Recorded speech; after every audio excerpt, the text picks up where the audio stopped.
It's the beginning of July now, and here's the coffee tree that we've been following for the last several months. And as you can see, all of the cherries are now either yellow-green or they are turning red and are ready to be picked. And there'll actually be some pickers coming probably in a few days. And this is why you need humans to pick coffee. It's very labor intensive because, as you can see, ripe ones are mixed in with unripe cherries. And so a discerning human needs to come in there and pluck off the red ones, and they'll need to come back every few weeks or every month or two until all the cherries have turned red. But as you can see, the ripening process does not happen all at once. So in a few days, some pickers will come and they'll pull off the red ones here.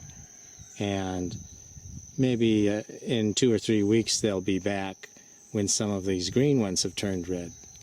They may have to come back 3, 4, or even 5 times over the course of the next several months. But you can see this is the normal process that coffee goes through when it ripens. And the other thing you might notice is it tends to happen in the back first, like on this stem here.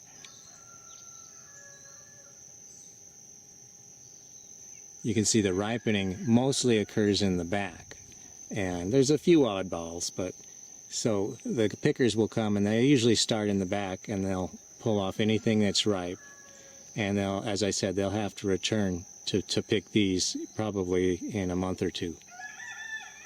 But the harvest is just now beginning, and when you drive down the road past some of the local coffee mills, you can smell the smell of roasting coffee, and that's all from this year's crop. So this is a good sign. It's a good sign, and ripe coffee means money for the pickers and money for the growers, and of course fresh coffee for the consumer. All right, now we've come to a lower elevation on the same property, and we're in the shade under these big kukui trees, and we're looking at the coffee that we find here growing in the shade. One thing you can notice, the coffee does grow very well in the shade. Coffee trees like shade.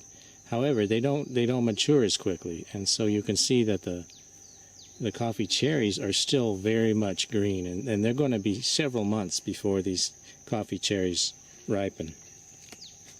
So even though we're on the same farm, we're in a different location, a lower elevation and a shady elevation, and you can see these trees are not going to be harvested probably till mid to late fall, maybe even Christmas time.